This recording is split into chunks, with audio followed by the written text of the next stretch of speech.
one of the reasons is because writing and listening are slightly different. They're not really the same thing.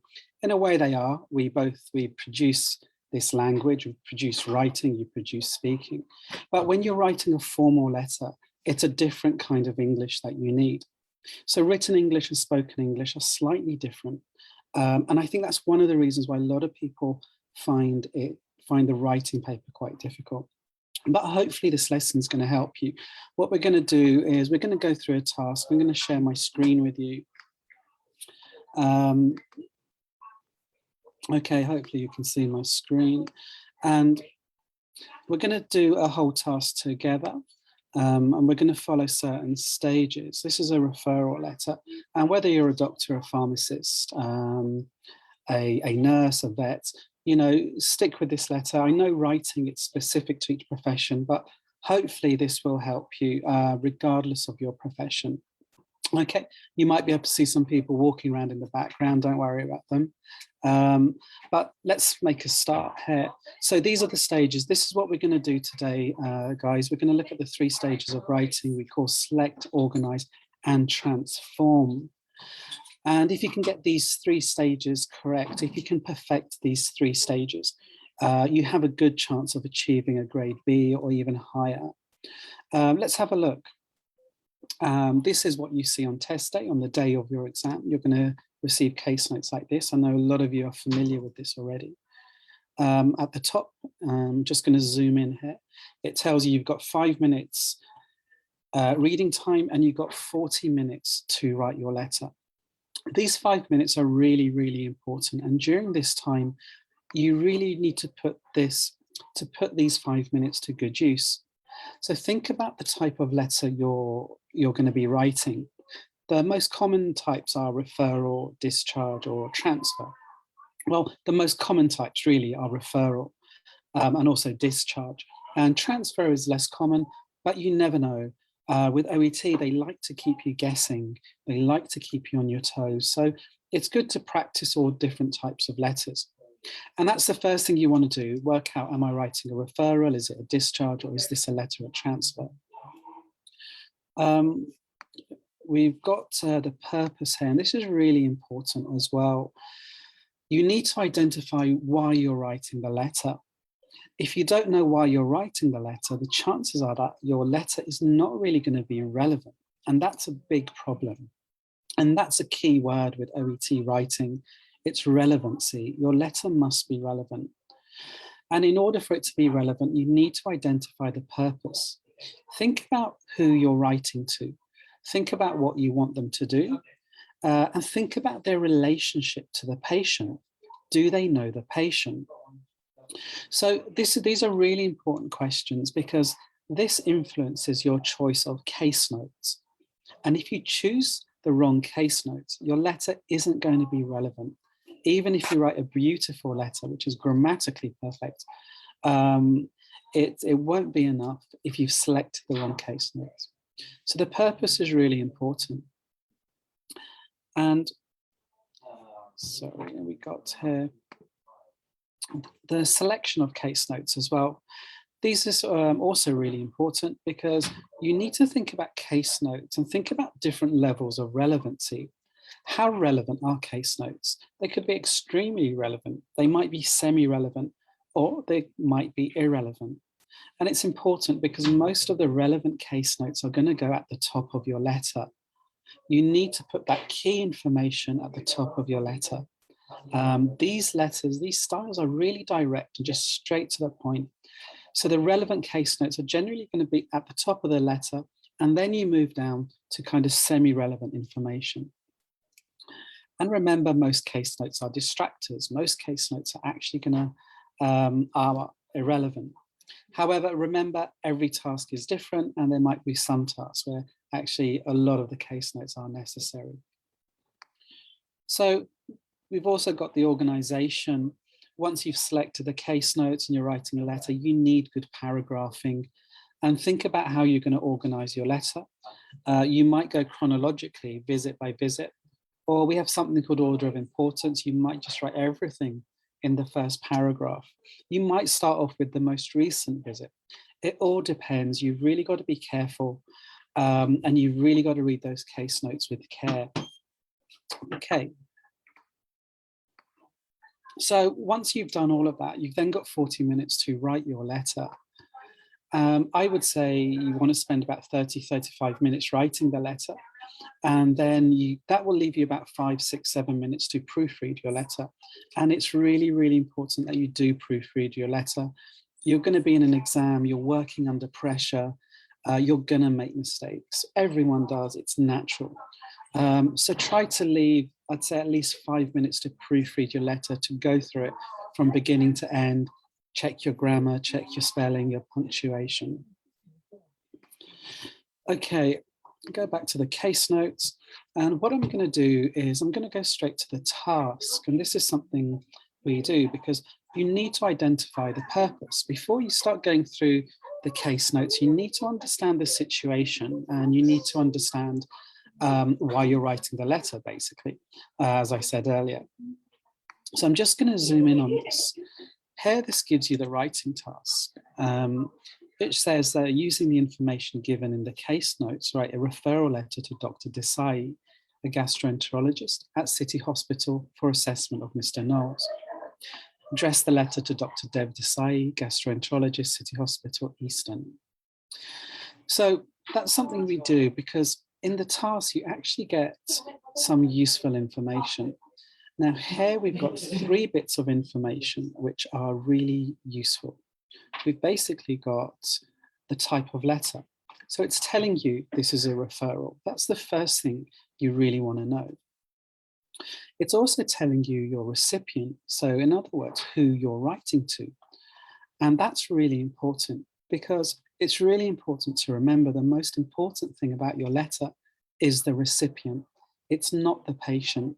You're not writing to the patient, you're writing to the recipient, and your letter must reflect that.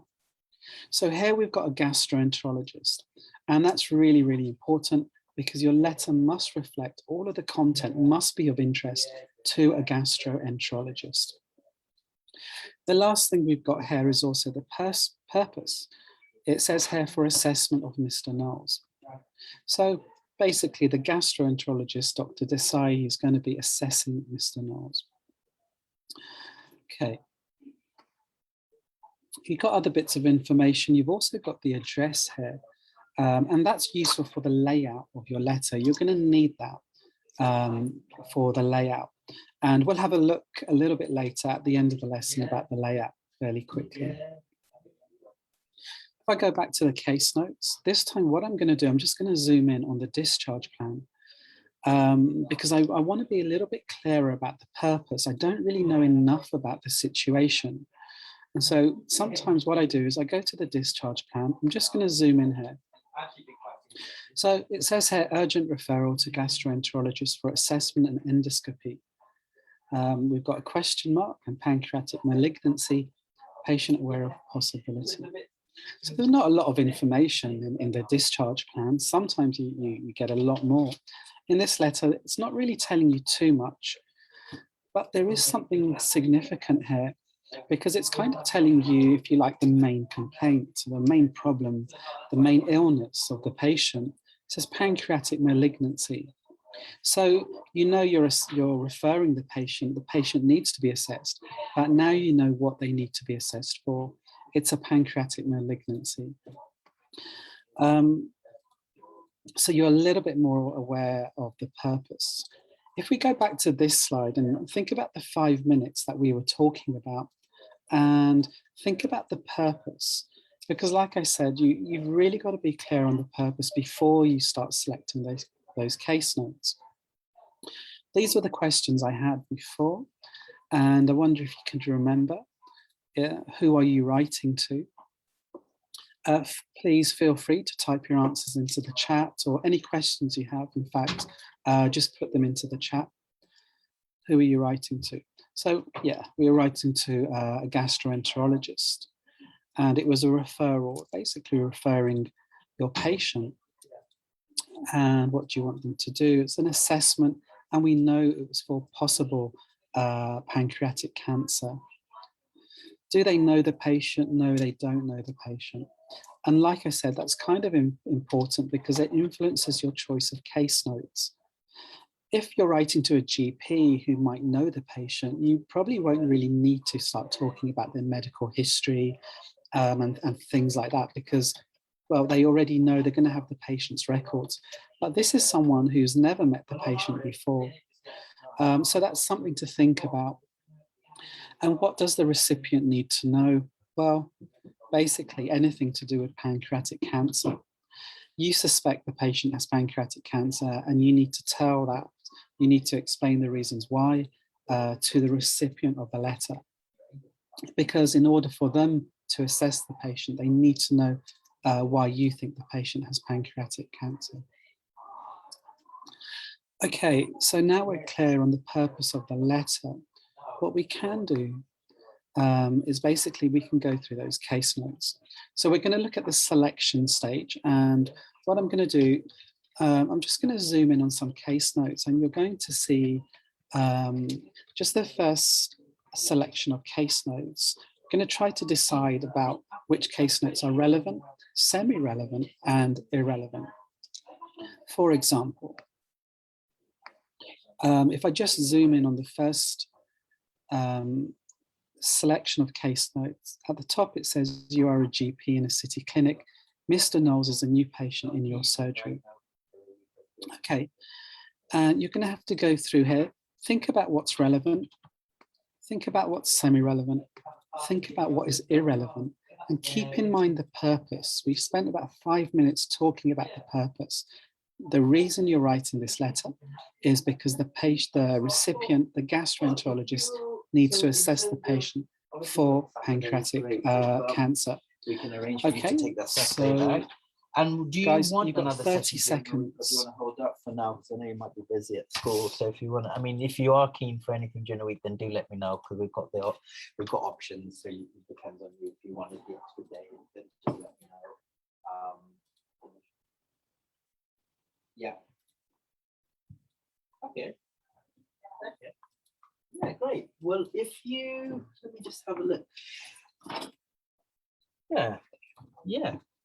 She's actually on like at the moment, not except for Wednesday, but Tuesday and Thursday. So this week, guys, if you are let's have a happy look. to do a couple of covers, then we would be able to. Got patient details. So she's doing a double session tomorrow.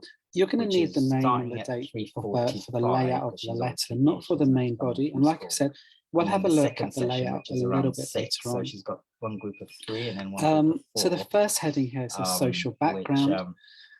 And well, to be honest, there's not really a lot here that is related to pancreatic cancer. And then in fact, the third, you could probably take out most of the things here. They might be interested, maybe the patient is physically active, you're interested in the condition of the patient, but not really too much. The patient doesn't smoke, maybe the patient's a social drinker, so drinking and smoking. So shall we say that it's kind of secondary information. Yeah, this is stuff you'd put at the top of your letter, but it might be something you put towards the end of the letter. It may interest a gastroenterologist. But it's not directly related to pancreatic cancer. So let's say it's semi-relevant. We've also got family history here. It's nothing significant, so nothing relevant there. Medical background, well, eczema. Okay, we've got something about gallbladders. Again, maybe that's related to the pancreas. But at best, I think it's semi-relevant. It's not directly related to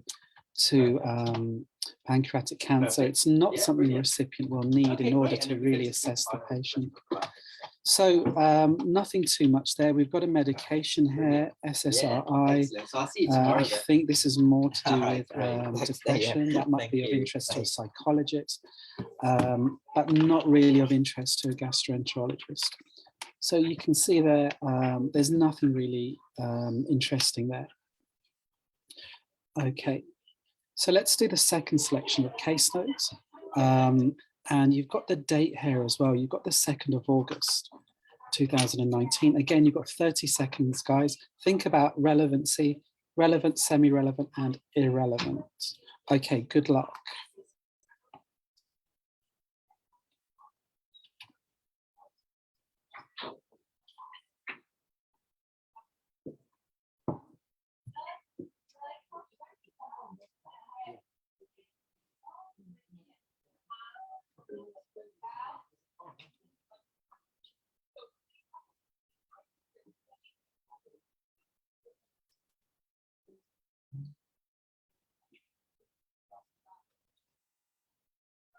Okay, I hope that's useful. It's been some use. Let's have a look.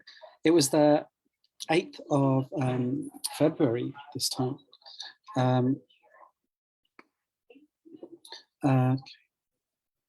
We had discussions, having a look at the symptoms. You've got heartburn. Okay, something you're going to have to get used to is are the abbreviations. We've got OTC here, and it's really worth learning a few abbreviations beforehand, before you actually start writing letters and before you do your exam, because you can see here we've got a few abbreviations. OTC, of course, it's over the counter, just stuff you can buy at the chemists. So we've got over the counter medications.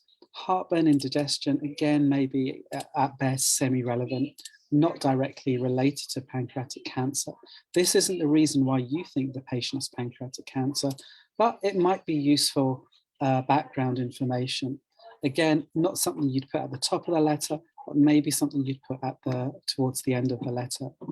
The hernia, completely unrelated, so it's not something you need to mention.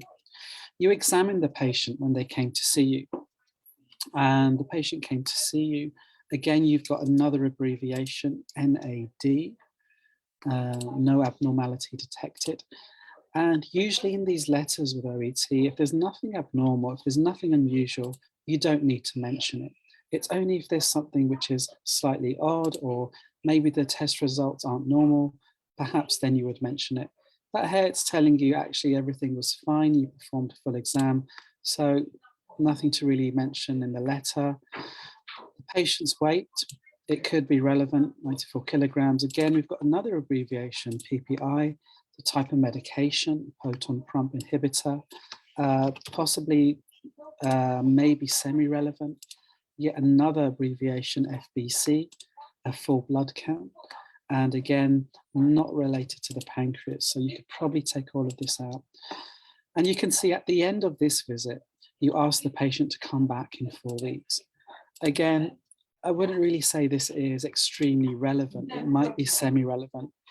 It might help the recipient understand kind of the overall situation, but it's not directly related to the purpose. So maybe semi-relevant. Okay, guys, what I'm going to do, let's go to the next set of case notes. You can see here it's the 30th now of August. And this time it's about a month later, so the patient has come back. Again, 30 seconds, think about relevancy, relevant, semi-relevant, and irrelevant. Okay, good luck.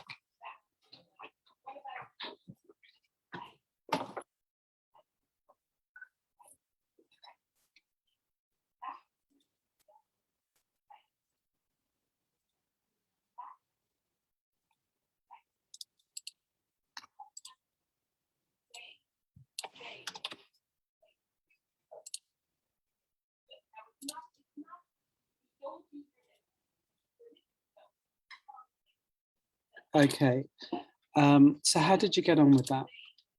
Let's have a look.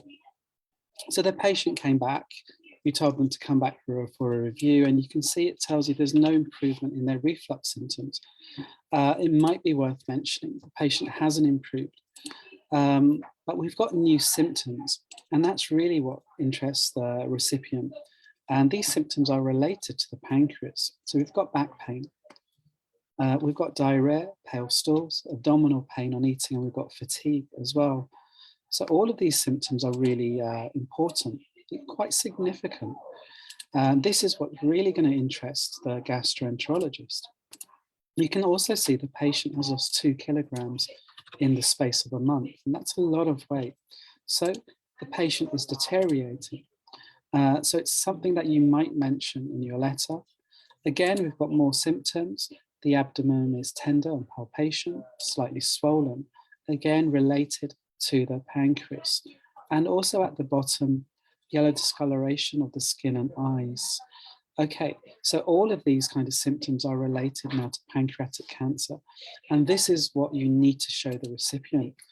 Remember, you've made a provisional diagnosis, if you like, of pancreatic malignancy. And this is the reason why. So this is the stuff that's really going to interest the recipient. Let's keep going though, guys. We've got more case notes to get through. These are the test results. You've got 30 seconds. And again, think about relevancy. Okay, good luck.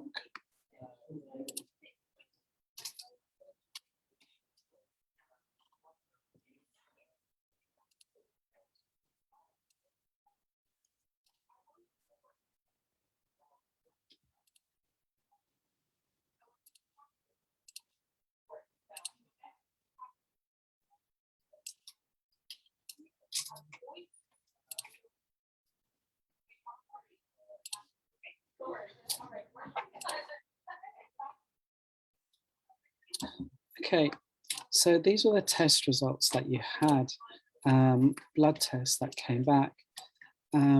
This is really kind of your language. This is medical language.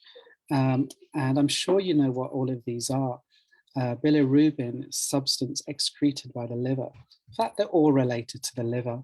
And the important thing to notice is that they're all high. So they're all slightly abnormal. In a way, all of these test results are quite significant. So amylase is a protein as well, and you can see it's made by the pancreas, something which is found in the saliva. And again, you can just see it's slightly high. There's another enzyme, ALT, found in the liver. Again, it's slightly high. Albumin as well, this is important. It's a protein which is made by the liver. And you can see these are all high, in fact. And so all of these are really important. It's not always easy writing test results, and we'll have a look in a moment at how they wrote this when we look at how to transform these case notes into grammatical sentences. But the important thing is here, you can see these case notes are relevant. This is what would really interest the recipient. At the bottom here, it says you've discussed the findings with the patient. Not hugely relevant. Might be something you put at the end of the letter. It might be nice for the recipient to know. Remember, you're making a referral. They're going to meet the patient, and it's nice for them to know what the patient knows. So it might be something you put at the end of the letter. We looked at the discharge plan earlier, and the key word here, and really read these case notes with care and try to pick up on these small things. It does say urgent referral. And that word urgent is really important because you must get that urgency through in your letter. So it's an urgent referral. The patient's deteriorating. It's a possible cancer, and you need to get that urgency in your letter. You're going to put that in. We've got a little bit more on the assessment. It says assessment and endoscopy as well. So I think before, at the beginning of the task, when we looked at the purpose, it said that the recipient, the gastroenterologist, was going to assess the patient. They also need to do an endoscopy as well. So you need to put that into your letter. So this is important stuff. Pick up on the question mark because it's a possible pancreatic malignancy. Again, it's related to the purpose. You think the patient might have pancreatic cancer, but if you said that the patient does have pancreatic cancer, you'd lose marks because the patient doesn't. It's something you suspect. It's almost like a provisional diagnosis. So you've really got to take care and just pick up on those small things like question marks. Okay, it's a provisional diagnosis. The patient's aware of the possibility. Again, maybe it's semi-relevant. Okay, if you look at the case notes as a whole, this is where the relevant case notes come from. And you can see we had to go through the letter before we really got to the relevant case notes. And all of the relevant case notes were actually on today's visit. So if you went through your letter chronologically, if you went from the first visit and then went to today's visit, it's okay, but it wouldn't be as good. Really, the relevant stuff should go at the top of the letter.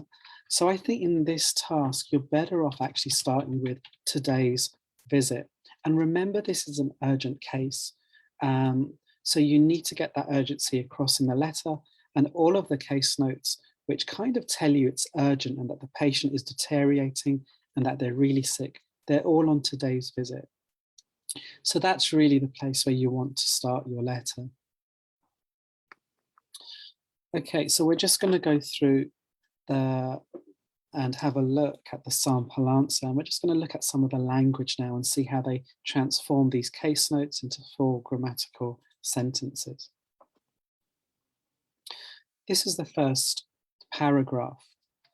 It says, thank you for seeing Mr. Knowles, a 68-year-old retired management consultant who requires urgent investigation of his upper GI symptoms. You can see it's fairly short. It's very direct, it's very to the point. And your introductory paragraph, often it doesn't really need to be too long. You really want to cover a number of things. First of all, saying what kind of letter it is. Thank you for seeing Mr. Knowles. Essentially, that's a way of writing a referral letter. So when you do see that, it says, thank you for seeing, really you're saying, I'm referring this patient. So straight away, I'm telling the recipient that I'm referring a patient. And I've also got the purpose in here as well. And that's something which is really important. You need to put the purpose in your opening paragraph. The patient requires, Mr. Knowles requires urgent investigation of his upper GI symptoms. Okay, it's nice that they've used the word urgent. That's really important. And now in the main body of your letter, you need to talk about, you need to expand on the purpose. So we've got the type of letter, we've got the purpose as well. There are many ways of really writing a letter. You could start off with, I'm writing to refer Mr. Knowles. You could use an appositive, like something like this. Mr. Knowles, a 68-year-old retired management consultant, is being referred. Or you could, Mr. Knowles is, not it, is to be referred for urgent investigation of his GI symptoms, or his upper GI symptoms. There's just lots of different ways of really starting a letter. The last two sentences are both passive structures, and I think they're quite nice to use because it is nice to use passive structures in your letter. Okay. Just going to read to you the main body of the letter now. So this is the next paragraph. It says, Mr. Knowles has lost 2 kilograms over the last 4 weeks, and his abdomen is slightly swollen and tender. His eyes and skin show signs of jaundice. His blood test showed deranged liver function with raised bilirubin and enzymes. His amylase was also raised at 400. Okay.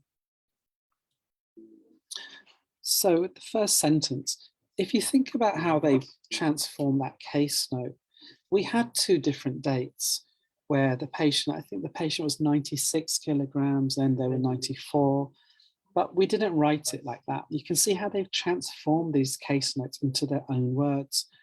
Mr. Knowles has lost 2 kilograms over the last 4 weeks. This is a really nice way of actually telling the recipient the patient is really sick and they've lost 2 kilograms. Just compare this sentence to this sentence here. On the 2nd of August, Mr. Knowles was 94 kilograms. When he visited again on the 30th of August, he had lost 2 kilograms. It's a nice sentence, grammatically well written, and there's nothing wrong with it. But the style of writing for these letters is very direct and it's very concise, and you need to be clinical with your writing. So when I say clinical, you need to say something in as few words as possible and just get straight to the point. And also the first example here that I've given you on the 2nd of August, Mr. Knowles was 94 kilograms. Really, the student has kind of copied the case notes and gone in order. They haven't transformed them as much in their own words. So it's longer, and they've really just copied the case notes. And that's okay. Sometimes you need to do that, but it is nice to use your own language. And just try and do it in a concise, in a short way. Say something in as few words as possible. Okay, so yeah, this is much more direct, and the student, they use their own words. The next part of the paragraph actually came from the pathology results, the blood tests. And you can see how they've actually talked about the blood test. The first thing you probably notice is that you have to add subjects and verbs. So in the case notes here with blood test, it is just really test result. And you really just need to make sure you've got the right verb and you put the right verb in the right tense as well. And again, it's nice how they've summarized it as well. We didn't need to go through all and each and every test result. His blood test showed deranged liver function. I think that's quite nice, and that's all you need to do with OET. Again, maybe in real life, you might want to write all of these, but in real life, you're not restricted to 180 to 200 words. So you have to remember this isn't real life. This is OET. This is the OET medicine, and you're restricted to 180 to 200 words. You can't write everything. And they just really want you to summarize things in a concise way. So I think that's quite nice, that sentence. His blood test showed deranged liver function. And then they've picked out raised bilirubin and enzymes. Okay. Again, just thinking about the grammar, thinking about the language. Mr. Knowles has lost 2 kilograms. We've got the present perfect tense. If you look at other verbs, it's slightly swollen. We've got a passive, present simple passive. We've got the present simple, verb show. Showed, deranged liver function. We've got the past simple. We've got the past simple passive. And you can see in that one paragraph how many different tenses are being used. Sometimes you might use the same tense in the paragraph. It might all be past simple. But you've really got to pay attention to the verbs in your sentences as well, and just make sure you do have the right tense. Here we've actually got, we've got 4 different tenses. Or you can say with the passive as well, 1, 2, 3, 4, 5 tenses, in fact. Okay, if we go to the next the next paragraph. It says here, he first presented to me a month ago complaining of a new onset indigestion, which had not resolved despite him self-medicating with antacids. I prescribed a proton pump inhibitor, omeprazole, 20 milligrams twice daily, and asked to see him in 4 weeks' time. Today, he reports having developed back pain and diarrhea, pale stools, abdominal pain on eating, and fatigue. His indigestion has not improved. Okay, so you can now see what's happened is that we've gone backwards. We've put all of the important stuff in the first paragraph. And now we've actually gone back to the previous visit because we're moving down away from the relevant stuff. We're going towards semi-relevant. He presented a month ago. He had problems. And again, you can see how they're transforming these case notes.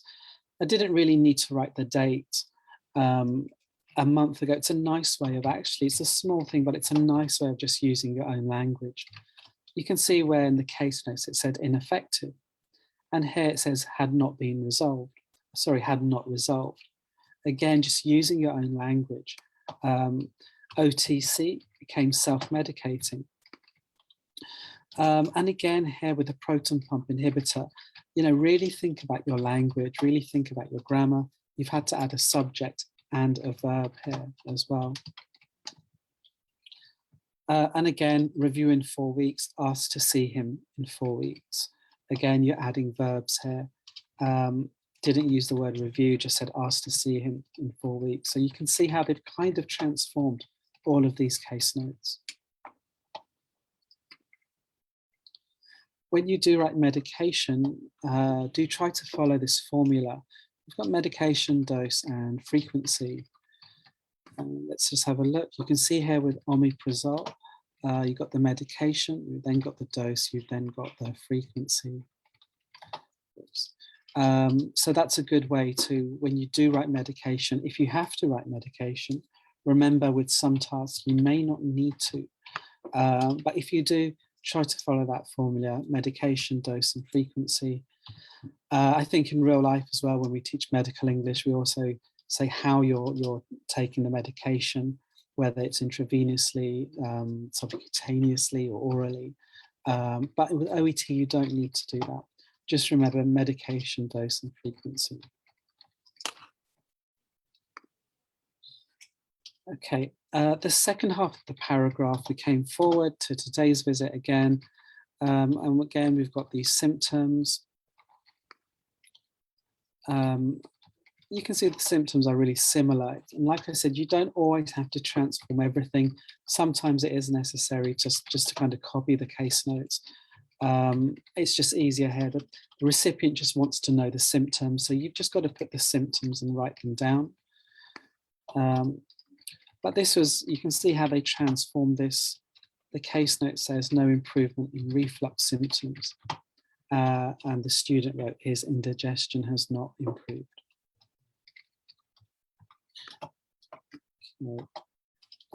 Something which is nice to do as well is to use the patient's name at the beginning of a paragraph. This does say he, but I think it would sound better if you said Mr. Knowles, a little bit more polite. And then throughout the paragraph, you can move on to he.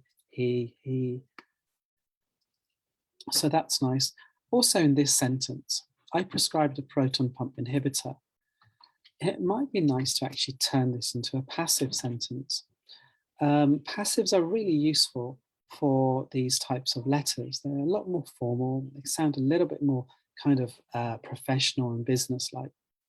So I wonder if you could turn this sentence into a passive sentence. I think you can. A proton pump inhibitor. And then the verb is in the past simple. It's the past. So you could say was prescribed. So that would be another way of saying it. And I think that in a way, that's probably a nicer way of saying it, in fact. A little bit more formal. Again, it says, and asked to see him in 4 weeks' time. This is a little bit more tricky, but I wonder if you could transform this from an active into a passive sentence.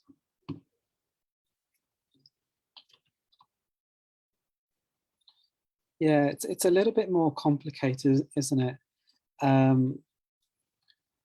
think you normally when you have active and you're turning it into a passive, you're looking at the subject and the object and you're moving them around. And this time here, maybe you could say he was asked to see me in 4 weeks' time. Again, just sounds a little bit more formal. So we come towards the end of the letter, and you can see now we've gone away from the really relevant stuff, and we've moved now to the semi-relevant stuff. It says Mr. Knowles is usually fit and well and is a non-smoker. His past medical history includes a cholecystectomy in 2008 for gallstones. He drinks socially. Okay. Again, just looking how they transform this, you're thinking, really think about your grammar, because you've got to add subjects, you've got to add verbs to each sentence. And again, transforming these notes, physically active became usually fit and well. And they were combined together.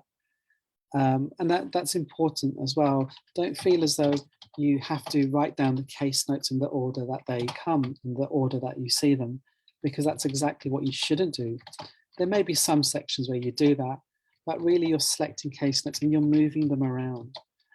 You're joining case notes together, as we did here with physically active and non-smoker. Also here with gallbladders as well, gallbladder removed due to gallstones.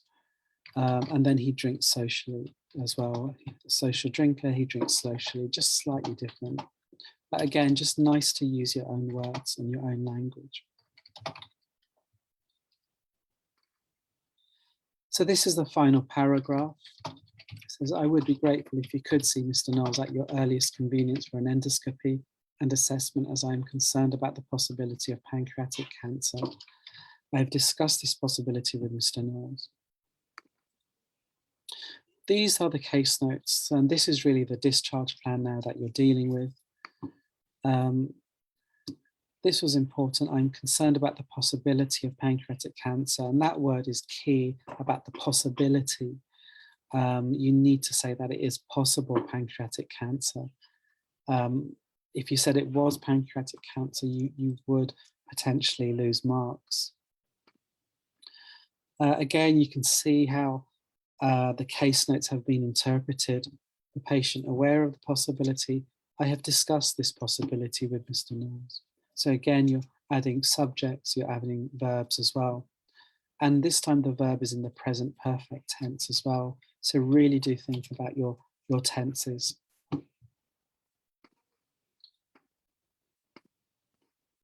I'm grateful. And again, often we have a closing statement here. And this is just a nice closing statement. There's lots of different closing statements that you could use. This is another example. I believe Mr. Knowles' rapid deterioration warrants urgent investigation. Again, it's a nice sentence to write because it's suitable for written English. It's probably something I wouldn't say, but for formal writing, it sounds pretty good.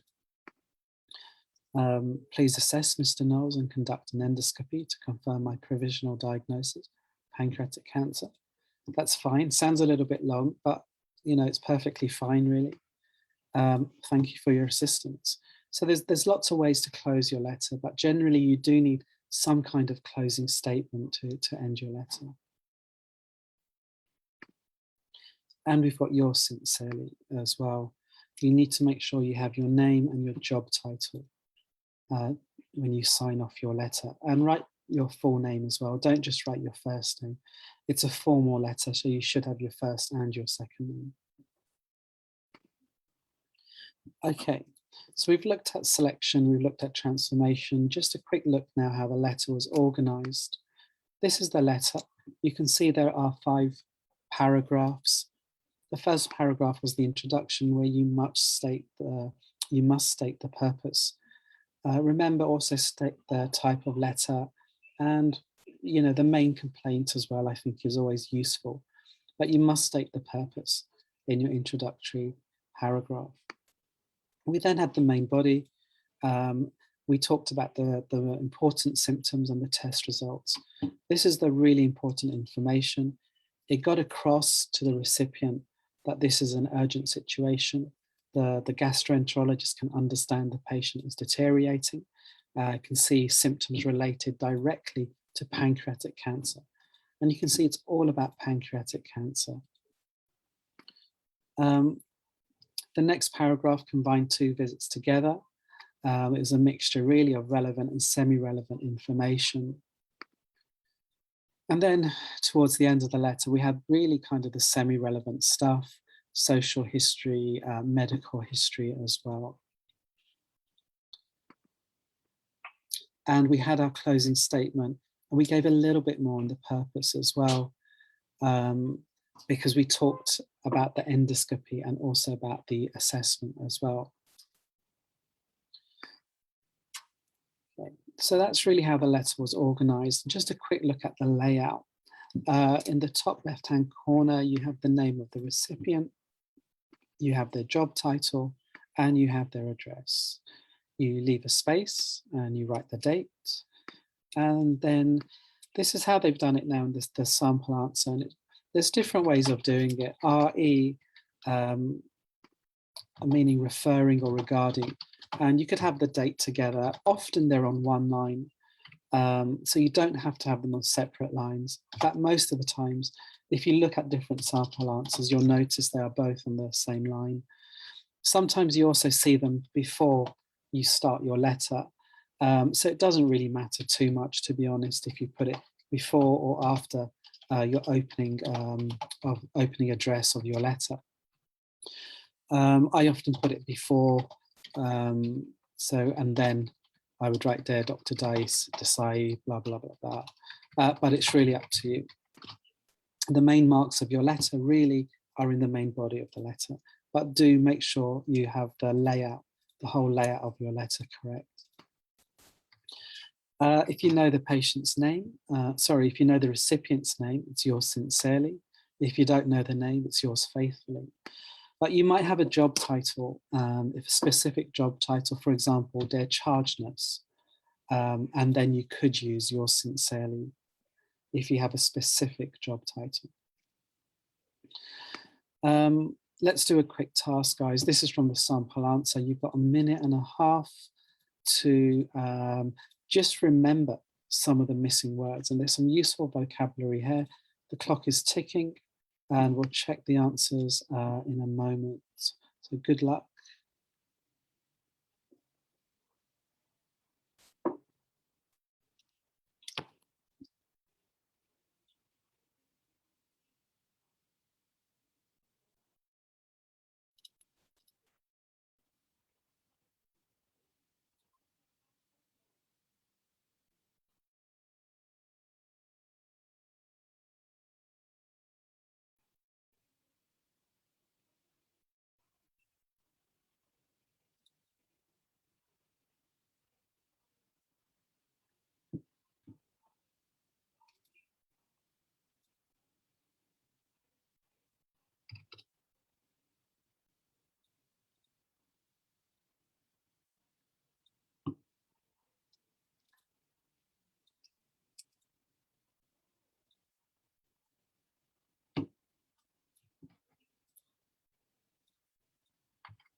All right, guys, how did you get on with that? A bit of a memory test, but let's have a look. The first word was requires. You require urgent investigation.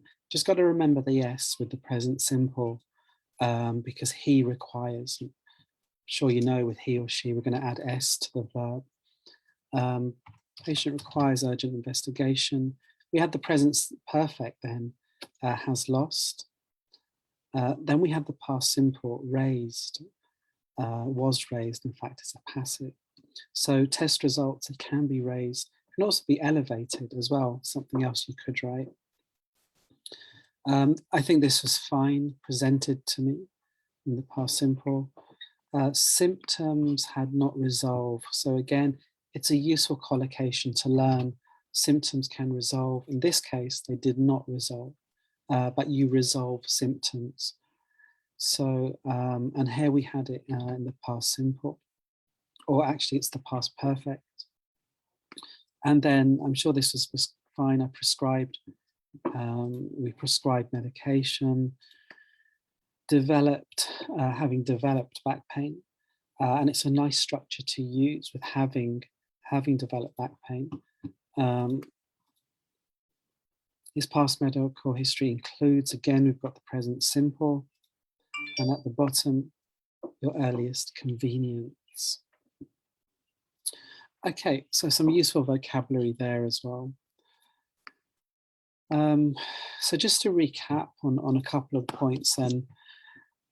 So make sure you read the task first when you get the letter and identify the purpose.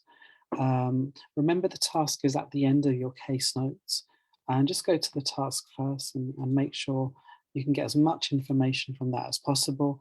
If you remember, we found out we had a referral letter, that we had the recipient as well, which is really, really important. And we had the purpose. We had part of the purpose. Then we went to the discharge plan to get the rest of the purpose. And then we started selecting case notes. So be really clear on the purpose. Think about who you're writing to. Think about what you want them to do. And think about their relationship to the patient. All of these questions are really important before you start selecting case notes. Once you're clear on the purpose, then you can think about, don't just think about what's relevant and irrelevant, but think about semi-relevant as well while you're selecting your case notes.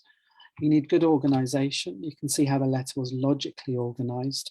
We started off, we had the relevant stuff at the top. We started on the most recent visit because that's where all the relevant case notes were, the really important case notes. Remember, every letter is different. Sometimes you might go chronologically. So you just got to really, really take care.